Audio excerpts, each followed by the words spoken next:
Dear journalists, greetings. We continue our working day and now listen to the report on the situation in the east of Ukraine from Colonel Lysenko, spokesperson of presidential administration on IT issues.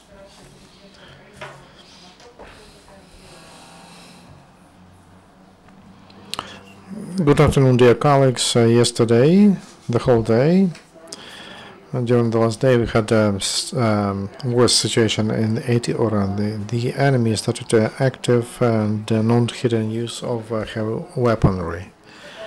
And also, the intelligence groups are working also. Armed forces of Ukraine, they are on guard and they give adequate answer immediately to any provocation of the enemy. And all forces have a chance to respond to any challenge, and they're ready to the development of events which can happen at any moment. Towards Luhansk, active battles were from Stanitsa Luhansk to Krymsk. Yesterday morning, through Siversky Donetsk River, the intelligence group of the enemy moved and they kicked it off. One more battle took place near Krymsk and the enemy was kicked off to Sukilniki. Also,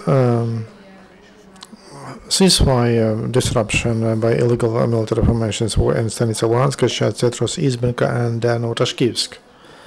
It was Donetsk and near Svetlodarsk and Horlivka. The situation has stabilized and provocations there are take place seldom and they use only small arms.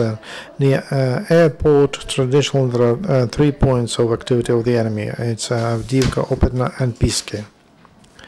The enemy focuses its efforts on the territory of destroyed airport and also in the Spartak village. And the enemy was active near Marinka and Dokuchevsk, where railroads come and a road of Donetsk-Volnovakha. And first of all, I speak about Berezovye-Tremchu.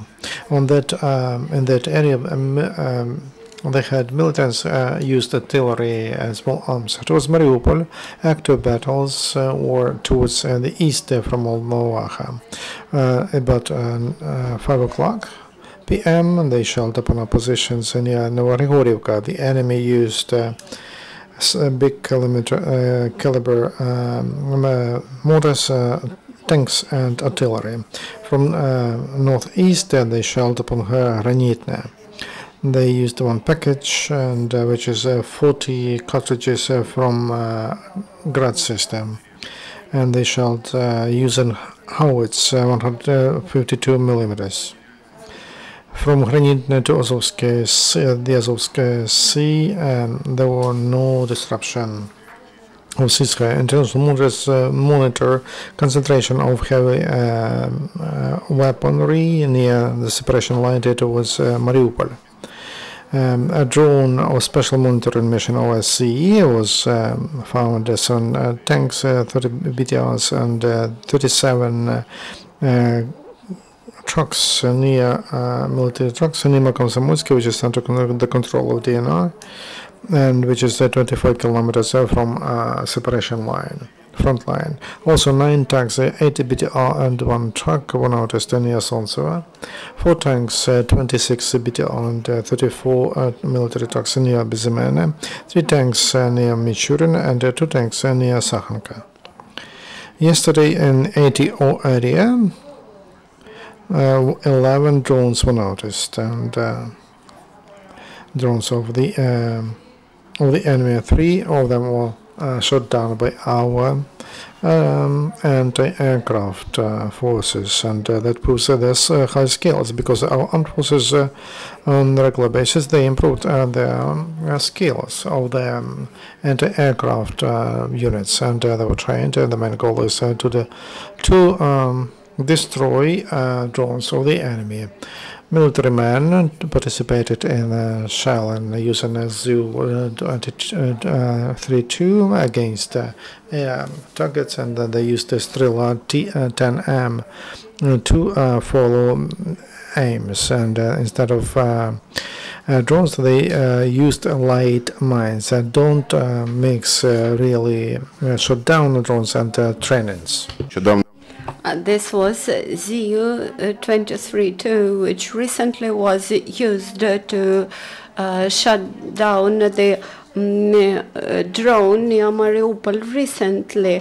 During the last 24 hours, in result of combat activities, 2 Ukrainian servicemen were killed and 10 were wounded.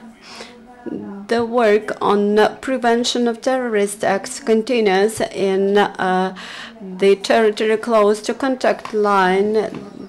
Our law enforcement has revealed explosive ordnance which was located near the public bus stop in Mariupol. This bomb comprised 200 grams of TNT detonator and clock, and also full of nuts and other metal elements, and this was found due to the coherent actions of the residents of Mariupol, and our law enforcement expressed their gratitude to local residents. Law enforcement successfully disclose and expropriate illegal arms in the east of Ukraine. SBU has revealed near Dnipropetrovsk the stock of ordnance. Also, law enforcers have stopped the local resident in Dnipropetrovsk with the arsenal of small arms, and thus they confiscated 24 grenades, 4 grenade launchers, more than 500 shells, some other ammunition. Also in Slavyansk, the servicemen from the Ministry of Interior carried out a search with the local resident. This 43 resident illegally preserved 200 charges of different calibers, and he said that he found this mini arsenal in one of the empty checkpoints when the city was liberated from militaries. We would like to remind you that storage of weaponry is illegal, and it should be brought to the law enforcement bodies. Ukrainian special services prevent relocation and movement of goods via contact line in Lugansk region.